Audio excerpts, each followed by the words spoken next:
Bawumia Ken, why and I wish a party into Abaman. Me pe Canada Japan. I didn't have Canada Japan. Oh yeah, Juma. When young she is so ye bibi or crassy. Me mamma crass cry why bibi amai. Or Sisuku diamai. Auntie me pe Canada. Nothing any say Bawumia to my Bawumia, party into my Bawumia. And I say Obiaa di Obiaa kadiope. Okay. Nti me dear me pen no Canada Japan. Was Sabuzongo. I was Sabuzongo.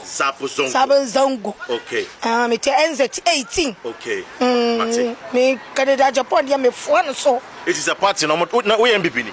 Aye. We MPP ni. Aye. We are sure. What party card? I say my ba MPP na me NDC. Ana NDC. Aye, Canada Japan ti na me ba MPP. Oh wow, I see. I see.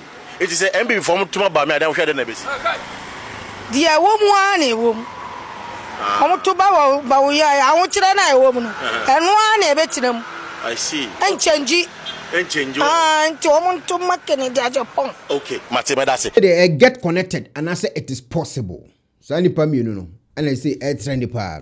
Now we I get connected and I say it is possible. Ubetimi no comment section. Now pabdi we me penasem afenyo markings. Me feeling too much. Adwene da afenyo tirimu na no thing. Me say me Kennedy flu afenyo na me feeling no. Me feeling brutal. I say o kasa ho. Utim say o ye matured. Ana nsɛm a wɔka no onim de wɔka no onim bebe ekwa akosi wadi nkomo bi e wo ntumi afidie no so ɛfa nkabom a NPP fo ɛwɔ so mo ka mo hobu mu me nya NPP ni o me ye Kennedy ni tie ni se Kennedy ko ye NDC a me ye Kennedy ni still na me ye Kennedy ni na afenyo ana ase mabudo e de ama too much ɛwɔ how we see e kan nsɛm ekeka ne o masi ani ema anioma etimi da na akwa so o se unity no e important na o de abronye DC de na eto no no e na o de di nkomo e wa afidie no so ti wuni me da homache na menim se your friends abronye omo de ne court na me kan social media around 4 a.m. na me hu se Nana B afre me na me say Nana B 4 a.m. Hey, what's happening? Me pick here o se kwa me na me gina wo gate my gate. What's it? No, obey inside. Nana B by I say, Kwamna, Omodi Abronye air courts. And then he's appearing in court or call Monday or then judge no say, court 2 days into and then Friday. Omodi no court. Wumpio, wuna obey lawyer. Dress up. Me am call court at check. And then me question me court at that day. And then the call ye. Who's your judge no? And new man no all can. And na dia I say wa prepare na adwen say me be punish abronye. And o ko trust animal farm. Brofo bi no tro ye. Me hwe judge nanim din me ti court dem no na honorable Fred Blay aba. Na your friend say Godfrey Domiso aba. And afa judge na nkasa obohu say a minority leader. And I knew could you upon the law firm. Yes. And I know yeah, or the young lawyer no, on so money buy it, and they so case in you won't say some of the regional chairmen were there. When we say after a few days of public outcry, the Attorney General himself went for variation. Anna. Yes. So have you seen the power in unity? After judge, you know. Ono ani promotion crampo no na ishiki ne ho hye no what I say it was a wake up call. It was a wake up call say when we are united as a party no evil can touch any of us. We afenyo enkomo a odi eno no na ese adu nkatia di nkomo bi ewo MCSYZ ana ya ena no was na damfo ne Honorable Kennedy Agyapong na odi nkomo fa Kennedy eni Bawumia ho a wo kire say Kennedy 6 months pe atimi de nya vote bi eno signal bi a according to ase adu nkatia ode kire say Kennedy ade a waye no ono kwa ne ho ayeden adwiri no nsem madamfo ne Kennedy o we are fine. Oh, you different kura. Oh, okay. Send me what parliament na or me ranking member no me a committee chairman no me ranking member at some point. And no I'm sure a controversial person. It's my friend control. No, so I just control. Oh, okay. And until Obiaa or no canon pain bebre said na ninja presidency home. Now all the bear means here. Atiasi muse oye campaign. No atimi anya 37%. Inti establishment candidate ni Obiaa mfiansoni ya building no say obedi president. Na the otiminya 61% no. Echira wo say say the strength of one candidates no. Na omo anya de eye papa. Anka kraman befa Bawumia mpaboa. Nti within 6 months what me achieve we no. Nti me say no kra eka ho ema Kennedy no. Amani boato ni yam kakra. Because very clear say Obiaa what me atimi identity Bawumia sa abenya 37% no. Oye in the reckoning for one future flabberish. Nunti ompre home kotwene home free boy bia onim say we die Bawumia ko enye ye. Okay. Nti anye ye no twene ho a. Say Kennedy no abai in contention. And nti mji say ka ni calculation ho. Because we die we ya twene ho. Ala na twene ho. Nti say one way wo ho say sia no. Bawumia ko lusu wi a say Kennedy na abeda na bam. And some na oka within 6 months what me anya sa achievement we no. A child says oh ye campaign be 1 year na 1.5 years. Kabehano. Cause in some MPP for I can kukuamu say abai we go mo ani mase no. And say no home. Be be bia get connected. Obiaa di Honorable Kennedy e ho nkomo. Ano den. Na omose Kennedy akoka asimbi. Afa ami tribal comment bi a wakomeki na etrend na edidi. Mebo audio bi e di akiro. Audio ya mebo akiro. Omo na record omo hu. Audio krum minim se politicians no komo record omo ho sa. Sa Bugri na record em se sa IGP se bi sa na ba bonten bi no. Wosan de wodi fufuru bi aba bonten. A wono nso the same tribe ansensem na we ke Honorable Kennedy Agyapong voice na wo mu a ka koya asem wo Ghana de ha benye Honorable voice nti wonze we ni de to ku bi ayedin. He went to where? You know, down Timmy. Timmy that he was doing that. What did he say? I told you that chief are warning people not to vote for him. Hey. So your voice. But do you want them? Yeah, I want them. Why you think Kennedy called you? Or? No, and I'm Zoya. Who called you? And I'm Zoya. And I'm Zoya called you that Kennedy wants to. That Ken you want to bring Ken to my office and I asked him for what? That say Ken used to be my friend. I said yes. Then he said, oh, they hear that I am advising people not to vote for him. And I said, yeah, I asked them to vote for my brother, and I'm campaigning for my own self, not for even anybody, because it is my brother. Let me add up to you. Your income. Okay. Let me add it. Okay.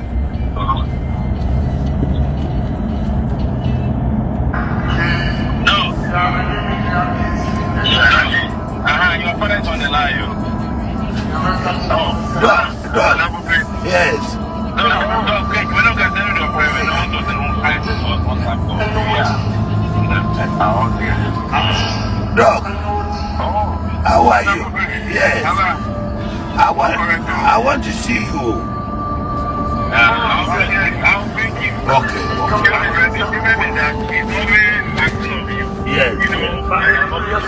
Yes. Honorable voice and anke that's one ka sembe nka Ghana nyina nka obi antimi ndawo. Se ya ye ka se Paul do mochra frɛ Honorable Kennedy Agyapong ne nkofo ni bi okasa edema no.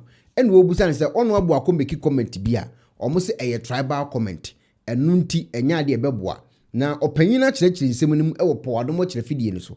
Yenko na wankasafo wani ne waso tie nsɛm a Honorable kan ye ene de eye nipa okasa edema Honorable yi ebeke na fa judgment egu comment section. Kwesi Kwaten has joined me in the studio. Kwesi Kwaten is a lawyer, and he speaks for Kennedy on Agyapong. Kwesi, good evening and welcome to the show again. Good evening, Paul. The reason why you are here is that Kennedy Agyapong, the candidate, is accused of delving into tribal politics. There's a video where he talks about he being something about Akan people, something like that. What happened? I mean, contrary to it, he has been a victim of this tribal politics. Unfortunately, there are some other people who benefit from it.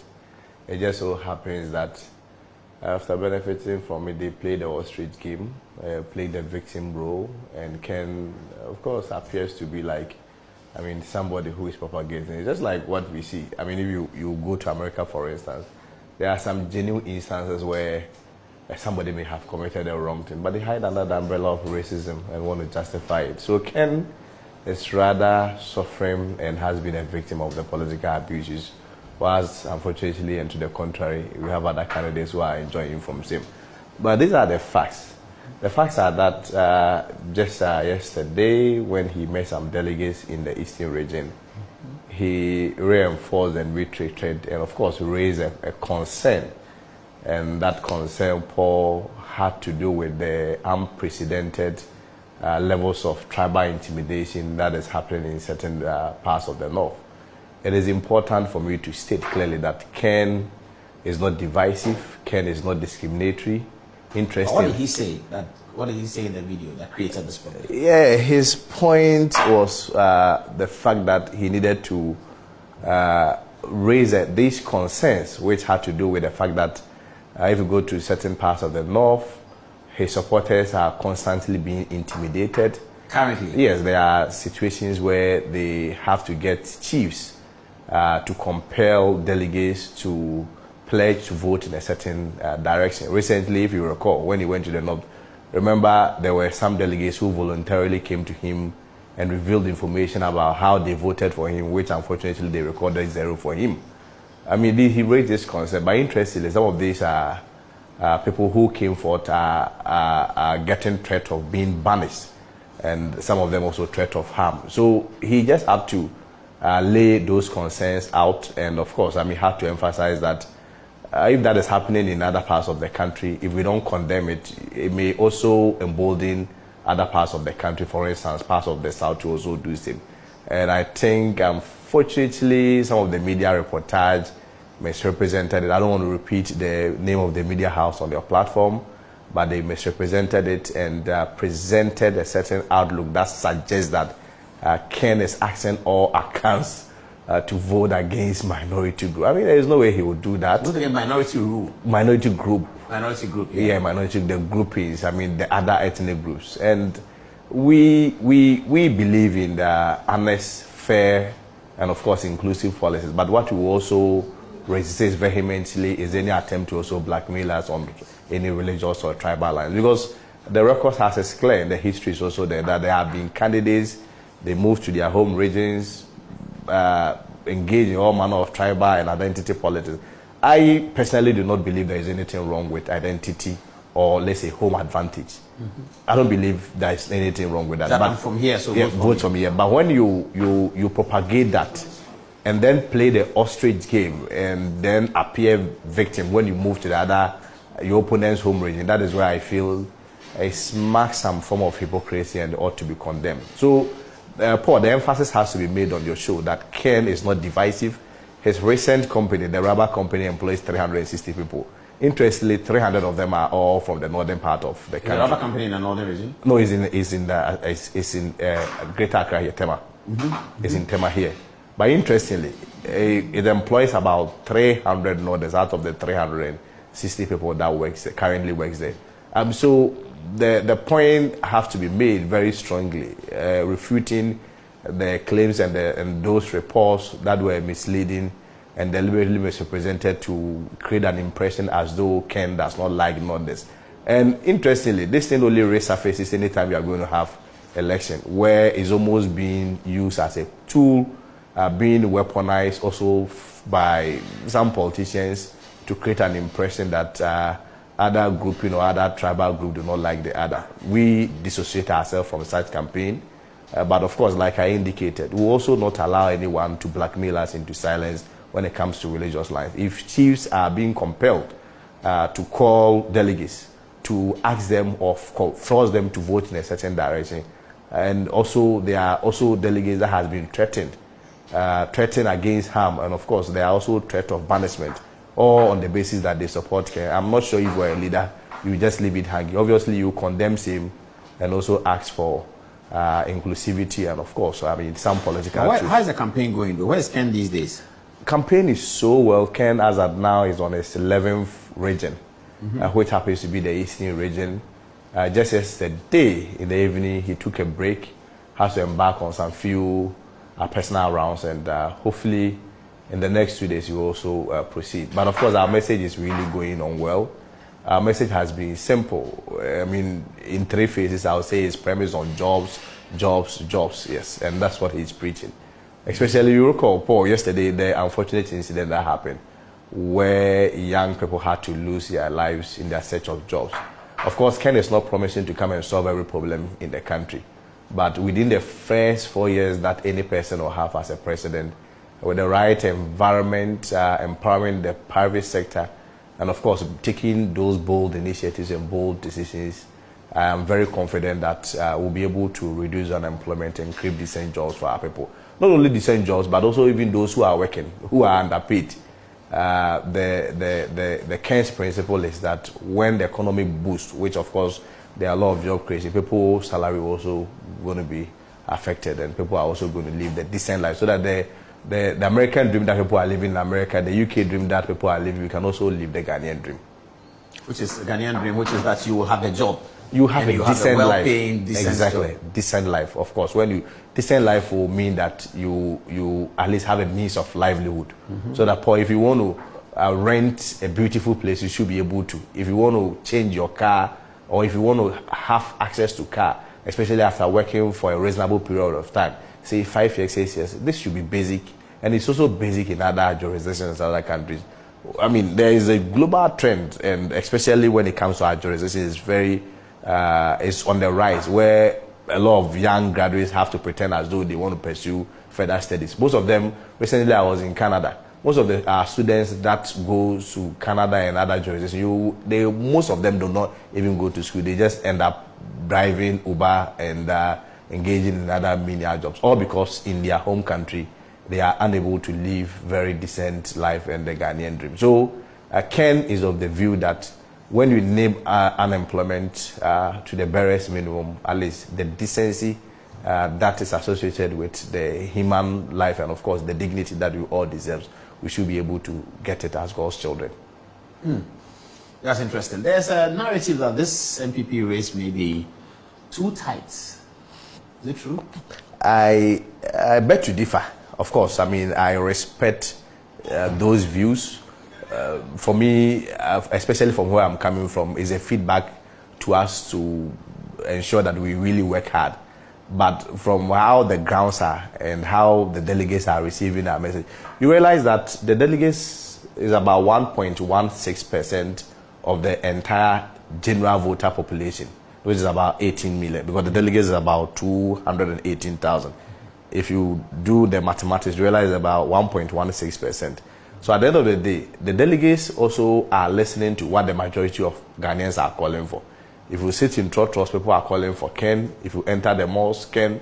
They say it in a very simple language, especially in the markets. More the Ken buy a better. So I have the impression, I have the conviction that this message is really sinking to the delegates. That yes, all the other candidates are capable. They are all, I mean, very great and nice gentlemen. But within the exigency of the moment, the timing, people are saying that more they can buy a better. And for me, that gives him the added advantage, that credibility, that trust. It's not only about marketability, but it's also an aggregation of marketability and visibility. You know, marketability may just be, marketability will have to be acceptability, and visibility will have to be presence. In the case of Ken, maybe unlike all other candidates, Ken is both marketable and visible. And for me, it gives him that advantage, that presence of visibility. And of course, that aspect where a lot of Ghanaians trust him. They place value on him that Ken is honest, Ken is bold, Ken is patriotic, Ken is somebody who will not tolerate A, B, C, D.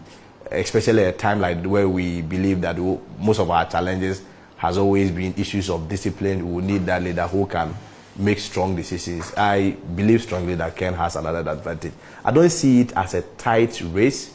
I see one of Ken is going to win. I'm looking at between 62 to 64%. Oh wow, that's interesting. You think Ken is going to win? Yes. Straight away? Yeah, all things being equal, between 62 to 64%. Because currently, Paul, the Brian tampon factor has also changed a lot of the dynamics.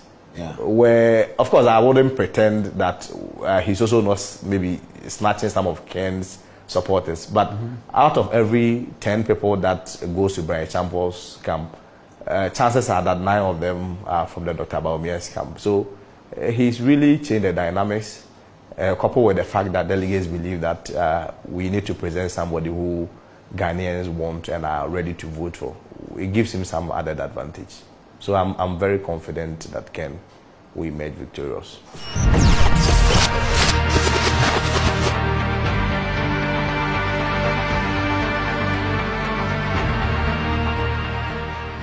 The Mwangas Martin Chirimuno. The honorable comment you are making at I de ha one 10 times one. In Chirimuna, need pay a diabe. But me why check comment section. Me say connected and answer a Venice almost say Bawumia quite simple. It is possible. A moody here now here, maybe they are connected at the mammy. Minimum why venture.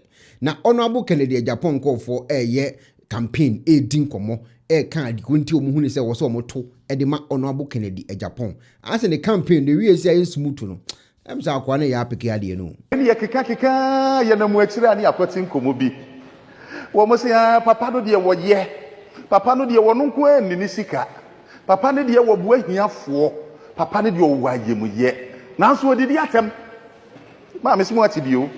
Montivida. And I'm in Quana Yabitier. Yes, what did the atom? Ye, Mammy. Yankasua your chrome for. For one casa. Yankasua Kufu be here. Bakubi a can dear me ferry when him so Madame Mufancheme. Yankasua Kofa Baby Wurem. Ye, no, yes, why ye with the atom. And Ludenton or more whatever MPP from by it. It's one for the one from Kana. Yeah. Mini akosua menu weni na tem da. Na wonso wabedi umami atemu ana ka kire me. Mesi ada sankroma. Ono bo Kennedy Agyapong ni na tem da. Eti minim se bia no wabedi di obi atemu ha monka. Ni ensim konya ne ya ni enka ho asem. Onye sa. Na chese obi na twe na no de si MPP amanyokuo mpanifo ho e na papa eti ho na e na hiye na bufuo e no wokọ ka bie enu nti na yesi ye mpam no yi abusia amanyo no de aba beduro no no de abeduro no na nano na me bon kompohwe Bible mu wo mu Nyankopon fa wo mu de wo mu ye niema akese me hwe ya na me hu se wo mu nyina da wo bie de ho na brabo no eye 100% perfect da se wo mu nyina ye nkofo bia no mani so se no wo mu mponi abotere na de ohwe Mose Nyankopon se fa ba ne kire botan no so enam se ni buafuo nti wo se mu nkofo a mu nyini ne mu behu Nyankopon se nkire ne otimi ye wo ma ba no so pe Nyankopon se sa nam ka se ye no ni buafu wo ko tro mransam du odi obeduru ye hu se Israelfo no som bosom wo ma so ko wiem we tusa ye Mose asem na me kan yi o wodifuo bia ne nwosra bɔ ne be Elisa asem na mekai Elijah Elia sa de kan twi no wodifuo Elia woni Nyankopon kasa Enimu ni enimu. Wano wo fro pepo no abre ne mofra bi gina hosere no. Wo se he ensisire mu free wura mu mewe mofra yi no mu mu ade. Eneyi asanke be ka se no suni paboni ni ebi mada. Esu no oni Nyankopon kasa enimu ni enimu. Woni abotre.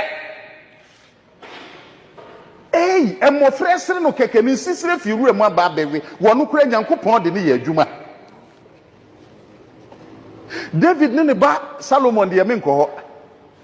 Enu po de asem na mbeka kire mi o. David timi kofo obi yire ekum ne kunu ka ho. Kodu ba bi Nyankopon say David is a man after my own heart. Nyankopon say David de wodama so. Hey, wo bi awafo obi yire kum ne kunu. Na chese enye ne ebu aten o. Enye ne ebu aten. Na hwan Nyankopon a wo ye dai wo hunu akomamu na brei was what the Satu Honorable Kennedy Japan soon were you know by Yenia. Yes, anyone see the Ebecas who did yatem. It's in Yakupo de Begia, and Yana Yakupo Sumami said Mansoma, Woma Boyani, Yana was one magic gun of what? It was the Yatamuntian Kwana. There be a bow of my sebrasemua yeka, Yadinia may be tunche. Ade ehu ne se be kakra obi ankuma ye party bi mu obi abeko no ho asem bi ba kwa blanka me ka bi be yesu me kama no atum me ko kai ekina nko me ko predi bre bia ye de be ye ntansa de abesen me ko mu enti ma me obi di asem be for wa hwan na be ka bi ama wo hwan na be ka bi ama wo ana hu ni say nkomo ya koso no aso obia honorable ni hia no honorable na eba obia di nkomo a honorable din no obo ana odin na omo se enkremufo adi nkomo bi ena omo chese nipa obekasa ye imam ono so comment omo mekini o o se honorable Kennedy Agyapong obechusu no over Bawumia as eye ono ye imam o se sheik o se de no enti ena o kasa asembui obetim lo comment. But circumstances binti Dr. Antimi may president or Ghana da me malam na America. Antimi may president. Opa munia gona monfa Dr. Nimo partner nim 1,000 times obere. Me do Nyankopon me kan pay wo ha. Hwe ayi mukrom ha ba bi adu asafo firi no. The friend was saying domi kwablenya. Na na do ko abato so 2020 no. Wanya 78,467. Votes are na dunya no. I represent over 60%. So yeah. Ana adwa asafo kura ni papa nti hodo mu pa MPP pa. Adwa asafo kura nya 65,041 votes. Na BT adwa asafo over 3,000 votes. Tieni yo. But Professor Mark Ekuonaba na efe no. Smart gang update. Onya 50,000 votes. Na Bawumia nam 5,000. Hey, fisia umi hu bi da and people abakwase mu 5,000 votes domi kwabrenya na Bawumia nkonfo na omo sole a ye mani nko biem ye omo nte nkonta na elections enya duro e fact and figures ubetimi akodi aduro na ye NDC no akwaje bantama seat ubetimi abedin emfa opako wura bani ni je emfa ena kire so abato onya de be enya duro Bawumia opa abano wanko the spiritual fathers for nanso onyai se mama so ko ne de ho ade no ube enya adura se mo hwe Professor Mark Ekuonaba no ni 50,000 votes a wonyaaye no sa wo hwe Bawumia de 5,146 Bawumia votes no sa wo hwe differences na 45,553 votes enipa wo moto abama Professor Mark Ekuonaba no sa unim say to abane simultaneously ye to MPs na ye to presidential anameboa enti aden no no nya over 50,000 votes na Bawumia nya 5,000 na je so omotoma Professor Mark Ekuonaba no muja no mukofie no mukofie omanto ama no tina me ka kire wo say omompe candidate no nya MPP no omompe no and the MPP for so sole a omo say MPP for anto abane be omo nim hwe Professor Mark Ekuonaba nya over 50,000 votes Bawumia nya 5,000 no say MPP for anto aba MPP for be control aba ba o ma nyere be o ma anto ama Bawumia show Only it's 50,000 votes, no. I 45,000 every month. And my no difference in the 45,553. And I say, Sani pa 45,553, no. Omutuma Professor Makekwe, we no Omokodai, Bawumia de Romanto. Omo man to man, Omutuma Makokwe Banankwan, not just some MPP. MPP before TMP. Yes, MPP before Tuaba. One say a dear and Massa Hadi ways, share.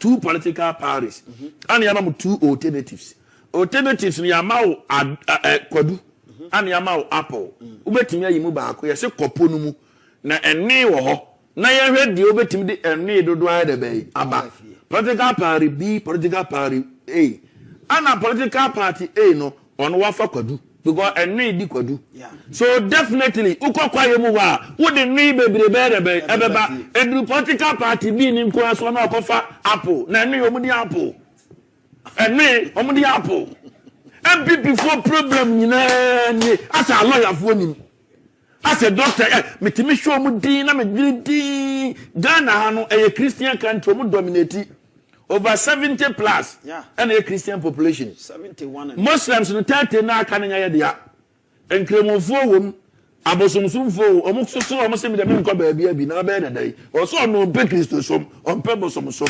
ompe obia de na ba ye no obia ne believe ana me boa saafo anyina aflaflamo ti uhwa jo mama na wo ye Christian no aye de ne ko magana fo no dodo no be rebe ebe to no eno ne apple ne kwadu asem no na wo kofa apple dia eni ne kura ho no mu dwane o onse professor Makekwe abano mo to abama duru ba mo no mu dwane sada na ya to abama obi anya over 50,000 votes sada krona obi anya 5,000 votes party krona so no mu viso mo fa hen aso ma di ayira duru mo to ya hwe so mo ka kire mo na mantie tama ya beto 2023 internal elections no omo ma dwene ma bo bill Obiaa conducted research. Omufa lanchira matin de ne compare jo mama. Na lanchira matin BT jo mama. Omufa ba pa kene Agyapong de ne compare jo mama. Na kene Agyapong BT jo mama. Enti nka online film na aka hwan. Nya Kennedy. Na nka aka kenpe. Yes. Enti so many nyina ba bonten statistics ni nyina ne favor ken. MPP mpani force no. No mo de omo ya abayifo no mo ntoaso no mo we de beto mu 2028. Mi donya mi senka MPP nya 9% kran ka mo nsere me. Say one fucking and qua. Some the Bawumia ko be ma. Na say probability say Bawumia votes so be certain more no higher. Ma me nchira calculation no. Man prison for ni kusasi for no. Ghana ha baby a man prison ni kusasi for no ntokwa na akoduru no. Kusasi for no. Omo do so che man prison. Minim ho pa on say Upper East asem ne yekan. Boko Central area. Galu, Timpani, Udana, na ko Burkina no hye no so ho. Everybody pusiga. I want you na Udana so any sankase na boshe. Minimum hopa. Kusasi for the dosun. I was our area ho. Eche man prison for. Once a man prison for do na o na ringu. Na ringu on na northeast no. And be mu so akoka upper east no.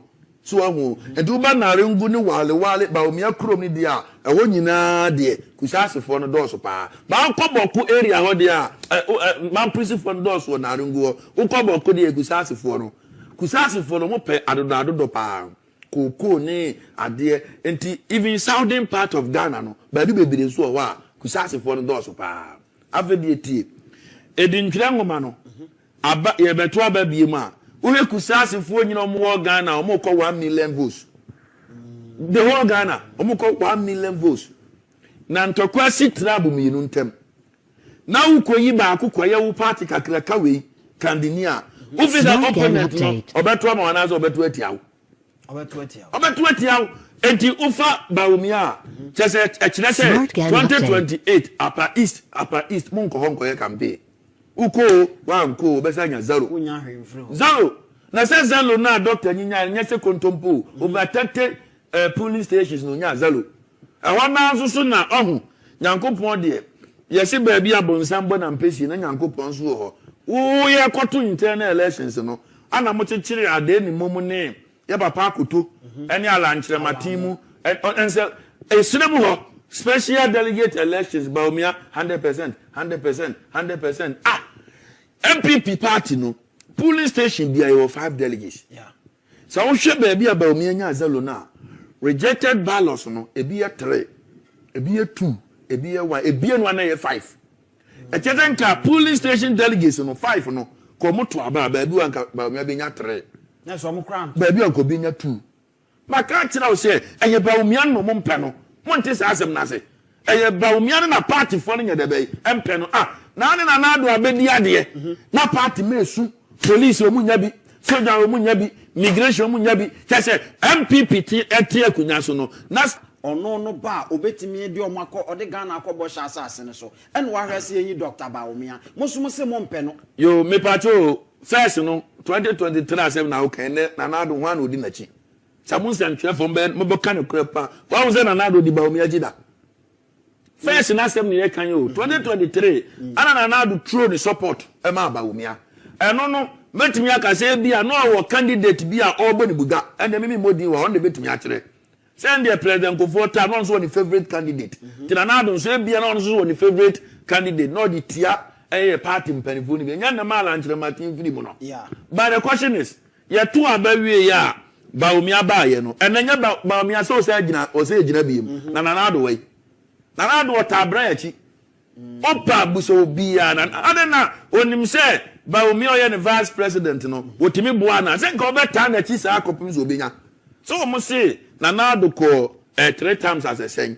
Ana ko foko say anti yama Bawumia nko anti Nanado say the oko bebre ba sa unya yi senka Bawumia hwede ba ko pedi anko so side be eta na chi so what the concept na say but we say Bawumia de na hwe ase we de hwe papa ye friend prof adubu ahin obekot 1992 1.3 million votes no di ja president kofo onse mane ko ba ko peu ansa na ubeko empre bebre no mienu anamiensa no eye performance ntia papa prof obeko no eye 1.3 million votes ana president go be increase in 2.8 million votes that was 1996 ya deni ko ewanya na obi abeto 1.3 million votes no abe increase ko 2.8 and the party from say hey papa in native area onya 65%. Satam Jalinya 33%. Who subtracted 33 from 65, make 32%. And just say Ashanti region kufu frino or the 32% ne buy. But Oko Bawumia ne Krongo wale no. I only have northeast no. Yeah. And then Naringu area nyina wonya 54%. Ana mama nya 44%. Uti 44, 354 my beka say. 10%. Na so free ni kromo ba Bawumia ke say ni bibia not me jiru kwa me ntiase nkremofo mo party na bro na emomo no de na nkremofo ni bi nso pe empo omo ye floating voters eni omo ye party ma de omo pe no ene no na party ye de be eye enti e party na ne tu na mna Dr. Mom ana nkremofo empe no Dr. Alhaji Mahmoud Bawumia ana nkremofo mpe na nya MPP mon nkremofo mo mpe Dr. Bawumia ma me nchire calculations before 2016 elections na Dr. Nyameye vice president no a running mate Ediba Nana Adodankwa Akufo-Addo ye former president Chekizongo communities bia na hwe 2016 ma omoto de ma MPP now the Safabra 2020 ma omoto de ma MPP na check 2024 Kozongo communities nyina na kohwe ema omututi a Dr. Alhaji Mahmoud Bawumia. It shows clearly say enkremofo zongofo omo pe MPP but omo pe doctor na amode ne baaye no na mekire odi enti a omo pe doctor wo de yemfa 2020 yanko uko ba bia me firi baaye Ashanti region na me de me butuo o pezongo esopa Asanwase constituency yawo abuabu number 1 yawo abuabu number 2 yawo Sawaba yawo Nima bi ewo Sawaba ho sawe Asokore Mampon owe Boban Pakoso Asebi sabro ni nyina yawo Adukrom kura so hwe ho ni nyina nkremofo na agye ho aboso Ashanti region nyina wonim se ye Masalachi Kase Central Mosque no esi Asanwase constituency kire say Kumasi de se pezongo ye strong pa asawase e ho na MPA muntaka no 2020 kura batu na COVID-19 kura ho no na adu nya 42% e wa asawase constituency so na adu MPP ni obi abetima cross check tama na adu nya 42% no mama nya 57% asawase constituency but yede papa Bawumia oye kremoni ekoye no e wa asawase kro na o onya 36%. Smart Gang update. Nana be a Christian o onya 42. Bawumia a Muslim onya 36%. Bawumia nya 36 no ana mama increasing the votes his excellency from 57% to 63%. Ubetimi a check it. Now MPP krona kwa abato so ezongo fo anto amane kese kura zongo votes no edoso wona na ado term 2016 2020 if you dey yanhwe siremu kuna yanko baabi ti se Temale Central na ado 2020 onya 29,000 votes over 29,000 votes o 2020 Bawumia ye ka Temale Central na ge se ho no dagomba kasa ne ade na ye strong obi oye mamprusi ni bi aso te dagomba kasa enso sha Bawumia na hote wo kasa no onu mo nya 20,000 votes. What do you check it? From 29,000 to 29,000 every so. 9,000 what two egu say MPP for so mompe. What two egu bas votes assembly e kan you. And there was a time it is so say I can na pen me yam shame baba. Even sinemu no kra ye ka Temale Central kra no. Na nado onye tani sabe.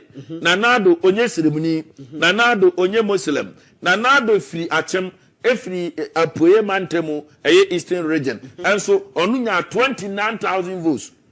Bawumia ye tani sebe Bawumia ye kremoni Bawumia ye srebuni Bawumia honsu no free da ben ye cheche 5 northern region ni mu ye cheche 3 northern areas no na ye Temale no kwa na ye head on say northern region ya chebanya savannah ani abenya northeast ba ni ye cheche mu no na ni nyina kaboma Temale ho na na ye o ma henkro enti ye ka ba bia Bawumia fira ye Temale ho because e ofan de se Kumasi ne ye si echima ye benya asante achem na kese ho na akonya ne nchemu atwoma mponua ne abenya center Kumasi ye ka ni nyina aboma Asante region enti say ye savannah o say ye northeast o say ye north ne na henkro ye Temale no ye ka ni nyina abom na esirim na odi ye nyimienu ne nto nchan upper east ene upper west no enti nka o area de vote bia na nadu benya bia na vote bia na nadu benya bia no I say Bawumia nya no be times 5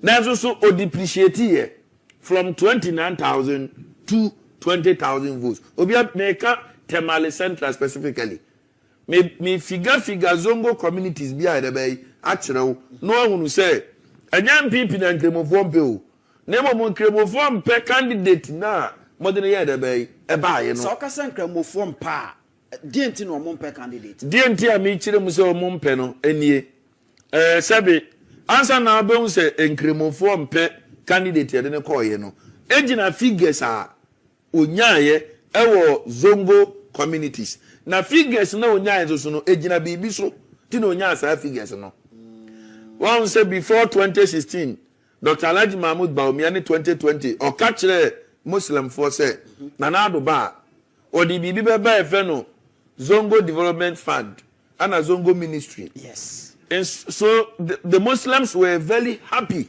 So motesa because a Benya ministry back on yeah befeni Zongo Ministry. Like I say ebeya Juma boa Zongo communities no.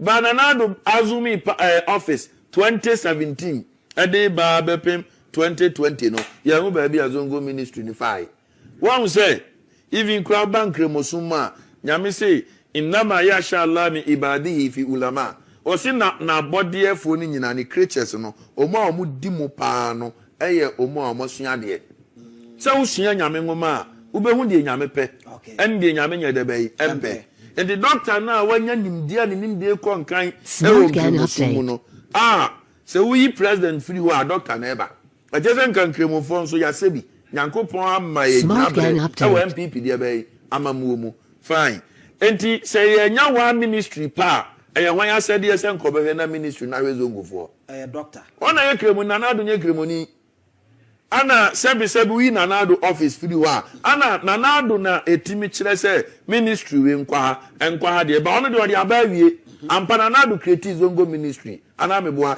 ya papa Abubakar Sadiq Boniface okoye minister ho ana ya papa Mustafa Hamid also ana meboa ejense zongo ministry ni ye de bay bai. Now the question is Zongos bia yenim ho ede na ministry ne yema wo mu ento mu hu say Dr. Beka kire wo mu ede beje power 2016 because most of the Muslims communities they came out massively and voted for Nanado 2016 ni votes a wonya ya o we ni over 1 million votes no na nkremofo ni bi ede bay e ka ho enti sa boshe no nkremofo no say doctor no order ye enti asem no obeka ye ba ya hwehwe amfiri mu sa zongo ministry na so no ka say sa zongo development fund no ombe yiska bi afiri mu 2020 okojira simpie so na 16 regions ni nyina o masi model schools senior high e de ama zongo communities no sa wote ya omo hwe ya no so a ba kokura doctor anye ubankre musumu a prophet Muhammad sallallahu alaihi wasallam al mu'minin Allah yukadhib osi jidie ni pa no ne ketre mantantro osi jidie ya oboni bi wo nipa betima ye no akwa sakra nipa betima but a drew and trod here ko sheni Muhammad sallallahu alaihi wasallam jidie ni ne ketre manye de be entantro entinkemofo atiwade pa ni se obeka so mfa na wonam ha ana beka se we kokko mekwa ago ni fita ohun yi woni biem kremofo achi woni kremoni na ma fita ye fita tuntum ye tuntum ukọ etifido mantemu eni ade de aye beka se mamprusi ne kusasifo entokwa no eno nso so kan ho na bia edi eka ho eniema ekeka ho nti a doctor enkremofo anto aba ama no anase Muslims ne ba out massively and voted against Dr. Alhaji Mahmoud Bawumia no baako mekeka enu nyina bebam de edika ye nkemofo na hunu se ne ketrama ne ka atro na atro no ena mi figa nkemofo nko side de mi kan nyina so se meboa mo nka se meboa ya creative ministry zongo di ne da so afi zongo fo na ho hwe ya creative ministry ya see e obi bi the Zongo Development Fund mubenya sa fund na idea sisi model na 2020 Dr. Diko Zongo o say ona Mustafa Hamid na ye Zongo minister and o say with Mustafa Hamid no mbe say 16 regions ni nyina obesi model schools e dey Zongo communities no and ebusam say ba akokura si Zongo community and say say Muhammad your friend say Mustafa Hamid and say mobile wan keka doctor keka an doctor na say ono sa doctor kokan adwuma ne hye Mustafa Hamid nsa ntie bia doctor no de adwuma na hye nsa ono na anye yemle me pa cho de wo mu ni say yes answer na ni frɛ ni beto boabo no no de ne na asi so Mustafa Hamid the minister doctor your president Dr. Benanado J. Mustafa Hamid. Why never authorize Mustafa Hamid? Amanaye Ejumano. Doctor. And a doctor Krokasano. While more Mustafa Hamid di also or no. Or better say, ye two Abasama and people dia. Sa 16 regions, Zongo communities, Bia, Sasquada and Bekwakuso. Wouldn't not to China. Obia ye cremoni artist wako Jina Cape Coast, Central region. Ose, ye besi harbor, Amamo, any airport. Nanadu drew also Abwa. Men krata bia ni wa motisa na se nkremosum no ogu yanim ase eba entra we go kremoni papa bia no say answer na be kwa keka asem bi no na so no president no yes enti the obeka no president no ko say ampa na so keka asem bi na president ka sentisa ampa and central region sa habo na isi wa na eniho airport na wo na enti kan kro se me ka se mo MPP for na mo anyi de Zongo for ne form for pa eyemo ni go nipa ne ka asema wonye de bayi onye ana Ghana ni bia nso obeto aba enye se Zongo ni beto aba onim de ono so ye o to aba obenya mfaso ayre bayi afini so na se woka na wonye na obi ka na oya hwe John Dramani mama o ka kire ye Zongo for se ye ta na ti a oba ya obeti haje so me pa cho te anaze wante so no mfa ho any baby a dollar namo menya campaign ma John Mama me dey can be see asem so wa hu say MPP for John Mama hu say MPP for the ya den doctor no mo sa ne beba and this for me a very smart politicians I'm telling you more especially John Dramani Mama wa hu say doctor Ekremoni ano nim say MPP do munya yi asamasi kodi o mani ma ono ano mo sa ne be de be ebeba enti onim obokwa bi ato ama MP NDC for and you said be ya MPP for the Mahmoud Bawumia ba sabi o mani ma omudi obi akra be face na still on be sa win 2028 elections. I'm telling you so o masuma fidie na to no ntina oba ya na oti haje so no otis no say hard village and o say she o mu bo say yen o she bo say obema ye 2 holidays me part o de amaya na so anfa amaye o de amamu and ye celebrate Eid al-Fitr and Eid al-Adha no na Ibrahim afoliba yeku eye odwane na ntwie no and Eid al-Fitr ye Ramadan ye the fasting ba wi ya sa Eid no first ni ye no 1 per holiday na ye 1 and John Mama na ye 2 enti Papa Bawumia no be ka kire Zongo for say Messi school adan amamu from Zongo Development Fund 16 regions nyina wansi ene mama no be ka so bete hard village so wate e pa cha ne ukoyi Bawumia na uyi obi afri andis mama ko Zongo ahwa ne beto baba no beto ama andis yes enti yenya nkoto 2028 abakura and I'm telling you say NDC di kan enya 80% of Zongo votes. Ntina me catch us NDC for your smart. Me me ye campaign am wo mu. Enti sa wo benya tumi. Na wo be kwa akɔhye ukromfo ne osomfo ne bo. Na wo ntimi nya. Ana Kristo ni timi be ye mo beto aba ye be ama no. Enti mama ye Kristo ni e de enti na wahwe ba omi afimfra mo Zongo community nyina.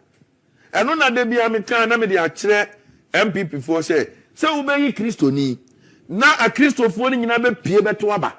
Na nkremofo kakra nso abeka na mudi anya nkonimdie no eye chance obeyi kremoni Kristofo mampie nkremofo nso dia abobo because muyi die nkremofo empe no muyi die Ghana fo mpe muyi die party ne mpe me kirechire ma obeti ase die di obiem nie ye beto aba no me kire ne manti nkremofo ye beto aba no ana doctor sabi okọ asolifie oko asoli bebre ano sa ko busumfie masa nkremofo ye opila num opa busa Muslim scholar bia sa pila num no aye wono ba ko ni se obedi adanse ye se Nyankopon ye la ilaha illallah unya gitum se nyame ye la ilaha illallah eye chiwade se obawura busumfie eye haram even unsase ekura no ye fre bibi shirk Nyankopon se odi bi boni bia beche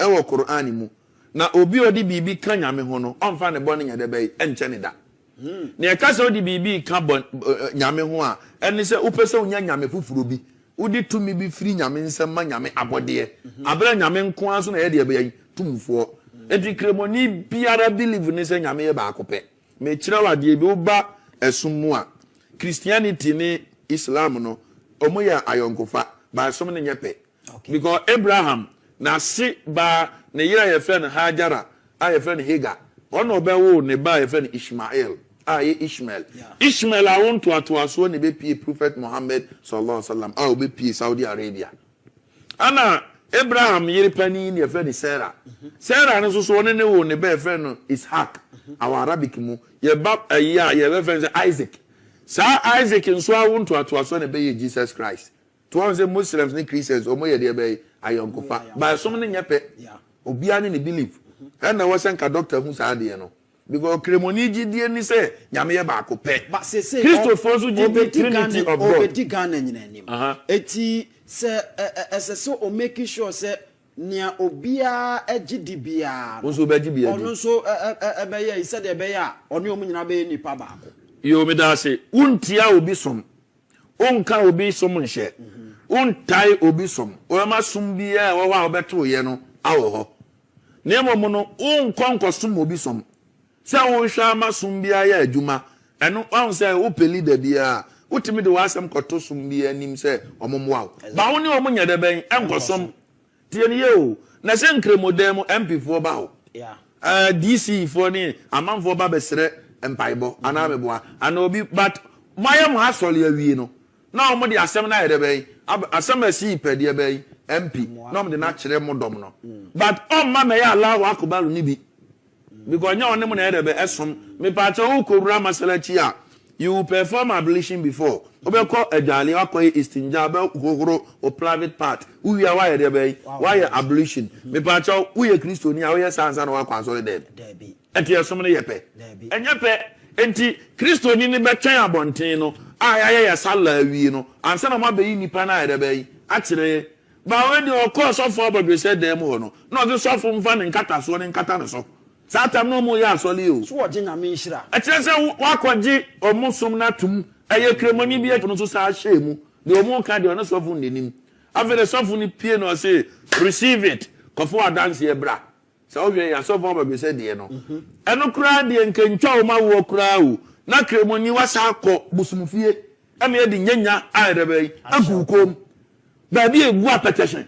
Dabi nkremosum tia Edia say bra so a human kremosomfo pa alhaji ka alhaji ni kura nkan ho doctor de nkremovo mfa ho Nyankopon de mfa ho no doctor alhaji ni de eyo bi tama doctor e be reanimate bi pa to ko bosumfi ansa me hunu bibi o si no da ho na ado frɛ no no na narrative ye say o person ye ko tie no so be reanimate na abɔ ne bo na oba ne yere ba dwene ho saa nyame na o share o saa ni munyam no saa nyame no ma be vice president no saa nyame na betima ma the president and most of the Muslim scholars they came out and now speaking against and in kremofo so they once say intafo ye ba ko yes asem higher all Muslims communities and this asem we so ye be e ka ho na doctor we back to asirem ho no kusasi ne mamprisi no and last doctor pa sa no krese we Muslim ni me patwa me Muslim ni nanye just a Muslim me deputy imam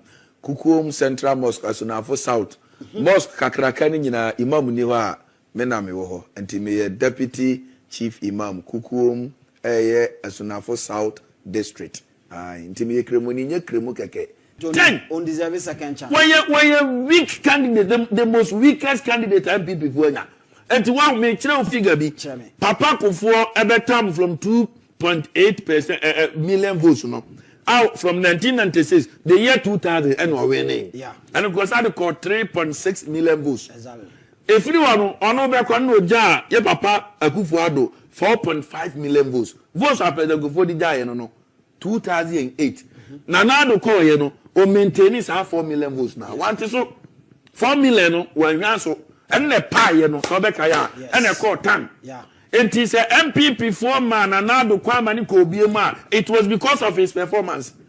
He did very well. Marvelously. Now a time so okay 23,000 abane yiresa Ghana baby akra nyire te say 2008. Yeah. Now him say President Kufuor or beje baton every adubu ayi woro. Na onye vice president so nim za de no only hwe na do so nye vice president anti nka wo dia wo vice president ka de opportunity kasia kura we vice president na do ba be ko no from 2008 when 2016 be we ne ye no obon bra oba be ko the year 2024 no na we ja votes 6.7 million votes votes are na do ja no and obeti so ba 4.6 hey after the year prof kura osan ye starting class 1 MPP for no omom di Bawumia chini mu bi o very wicked omo pe party ni kura so odi Dr. Bawumia chini che so ye wicked na say elections ye full of calculations ye kwa na ye sign obi aja 6.7 million votes na say elections ye full of calculations ye kwa na ye sign Obiaja 6.7 million votes.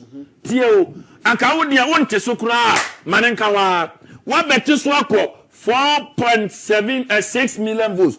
Wate so kura o hwe unim se ye to aba bia parliamentarians no ye de omu votes ni nyina boma de bia presidential de do so che parliamentarians. Unim se ade.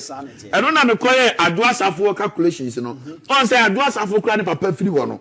One say Adwasafo nya 75 million votes no. Nana Addo benya 78 million votes. Or be 10 over 3,000 votes. But once Bawumia ne Ekuonaba Makekwe no, Ekuonaba Makekwe nya 50 over 50,000 votes. Bawumia nya 5,000 pe. Na say the MP ni kura na unim say 7 constituencies wo Ghana ha Bawumia nya 7 regions wo Ghana ha Bawumia we ni constituency ba akokula 7 regions Upper East we nya ba akokula Upper West we nya ba akokula Volta we nya ba akokula Oti we nya ba akokula Bunu East we nya ba akokula Western North baby ani we nya area hon we nya just say 7 regions. While winning one constituency, your party me say I not we na make a tell. Eti mo ko 2028. The necessary party ne ye. The also party ne nyina ne say na me ye calculations no. Obiara hu Professor Adubu ahin okoba akopɛ. Enti say onim ye party na bakwasem ye dia 1992. The performance nyenti ye mane san. Sana Bawumia nye obi ne kumantwi.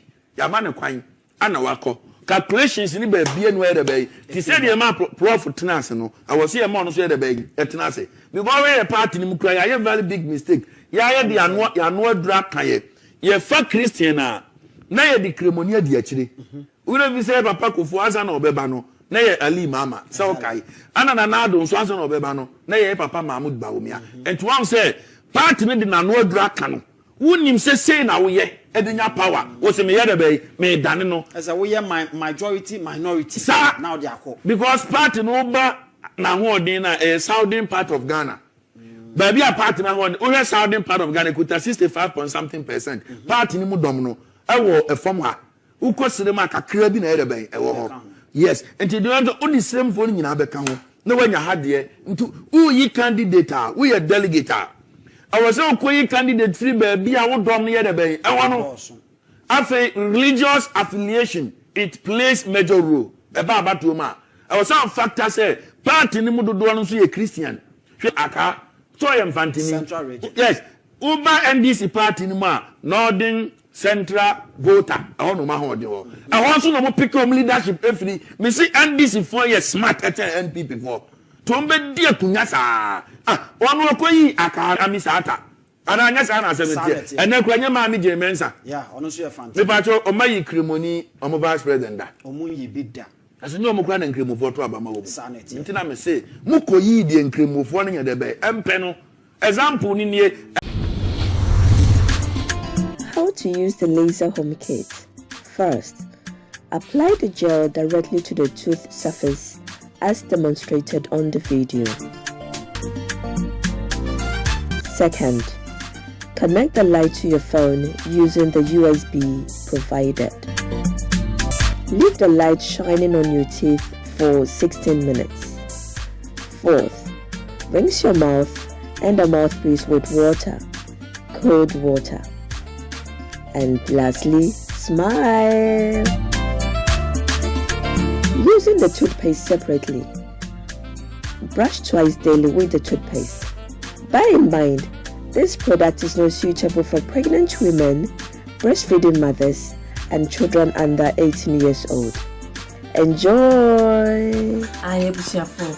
So we pair a sifita structure of body, and the enough for unique laser whiten.